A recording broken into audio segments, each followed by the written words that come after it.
Anyway, listen, man, I got so many questions I want to ask you, but let's start from the beginning. Yeah. Because me and you, we pretty much started at the same time. Yes, sir. And what I heard that when you started, you used to rock with Christos. Yeah. And then you'd play the last 15 minutes of his set. And that's how, like, you got your name out there. No. Is it? No, Chris is not like that. You know, Chris is one of the... Man, he's one of the most generous, most giving people that I know. You know, by the way, that's not when I started. I started way before then. My story is crazy because I started in different places. So in Joburg, yes. You know, in Ibiza, yes. You know, I mean, I got an award for Best Newcomer in Ibiza when, I don't know, I had so many awards at home already. Yeah. So my story has been like that, you know. But Chris didn't do that. Didn't give me 15 minutes, you know. He would literally, you know, allow me to play before, and then we do back-to-backs. I remember first time we went to his house, just to break the story so you understand. Yeah.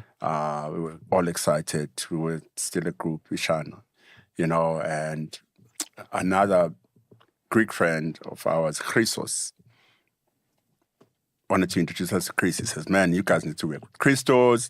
You know, I hear your sound and I think you guys can work well. And I don't know how he put the whole thing together. We were driving to Christos' house, you know, extremely excited. And at the time, he was living in the East. I don't know, remember where exactly. Got to this house, and I'm like, wow, you know. Because the DJ thing hasn't been a formalized or structured thing, you know, for a while, you know. So walking into someone's house, you see a band's in the garage. Oh, yeah. You know, because he's Christos at that time. He's big. You know, you see there's a big band. I'm like, wow. And there's a house with a swimming pool. You know, I'm like, wow, this is the shit I want. Yeah. Basically, we walk into the studio. He has like a wall. He must have like 100,000 records. You know, in his studio, like they're against the wall. So we're in awe. You know, so we started like jamming, started doing work together. That's how we met Lebo Matosa, who was trying to come back into the industry at the time. So we also got involved in the album. Yeah, he did Teka. Yes. At that time, I was doing my production stuff alone, you know, outside the group. And I would give it to him, you know, and he started liking the stuff. It was improving. He started playing some of the stuff. And he was like, you know what? Because I didn't go there as a DJ. We went there as a collective. So he was like, I need to start taking you around, you know, some of the gigs and, you know, and what he would do, man, we would be in studio. Back in the day, most music was on vinyl. A vinyl would cost like 100 rands, A-pop. Jeez. Sometimes, depending, 120 A-pop. And Chris would get like a crate of new vinyls. All the shops would give him a crate for him to choose what he wants in his house. And I would watch him, man. He would just take a record, just go, skip, left. Left he takes, go, skip, left. And I'm counting, 100. And some were weird. Some like, are you buying that? And he's like, no, I like the kick. So you buy a record for 100 rands. Just for the kick. You know, that's how much money you have. Like, so he was like that guy. And then what was crazy for me is before we do these gigs, he would just on weekends come with like 10, 15 CDs. Because he would record the music onto CDs from the vinyl. Yeah. He will also make himself a playlist and make Black Coffee a playlist. Do you understand how much time it takes? Sure. You know, so Chris would give me a pouch, you know, of this music he spent so much money on, you know, like a pouch. Like I could not believe all these records that I couldn't afford. He would be like, here's your music, basically. This is before like Trexos Bro, and come all that on. stuff. Yeah. So I had the best music. And the guy basically was buying music for us. Wow. You know, so and then we'd do the gigs, and no, it wasn't 15 minutes. He would give me, you know, he's like one of the realest people I know, man. Yeah. I owe a lot to that guy. So when do you meet Oskido then? Like when does he take you under his wing? Then with the conversation with Christos, then, because I used to do these CDs, they were just all written Black Coffee, and no one knew what or who Black Coffee was. You know, they didn't know if it's even a name. They were all just written Black Coffee. Oh. So everyone was making copies, playing all these bootlegs. No one knew. And so when I met Oskido, he was playing the Black Coffee CDs, you know, and I told him the same story. I'm like, I'm talking to T-Bows.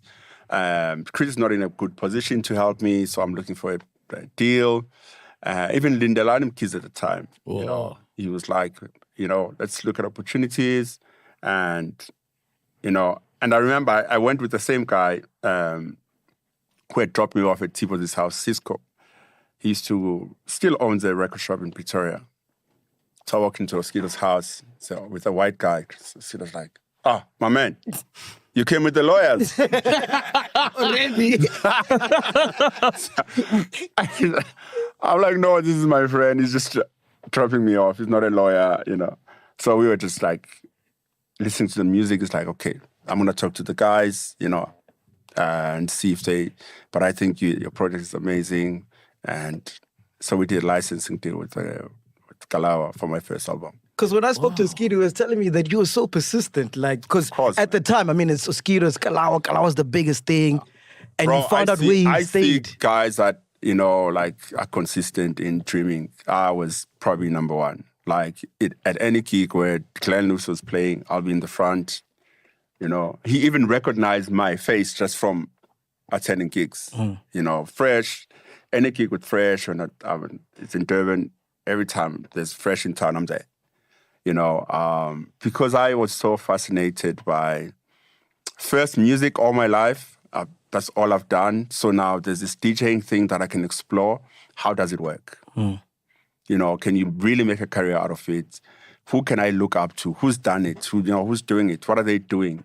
And how can I do it better? You know, if I was given a chance. So I was really persistent. In your head, did you have alternatives in case you get disappointed by the picture you see of DJs? No. So here's a crazy story. And this is one of the reasons I appreciate my mother so much. When I was in high school, I used to draw. Oh, yes. Yeah, like a lot. Like I had scrapbooks, you know. That was my thing. And obviously I love music, and I didn't think you can go into music full time. So I knew I would study art. I'm like, I'm going to study art. You know, I want to paint.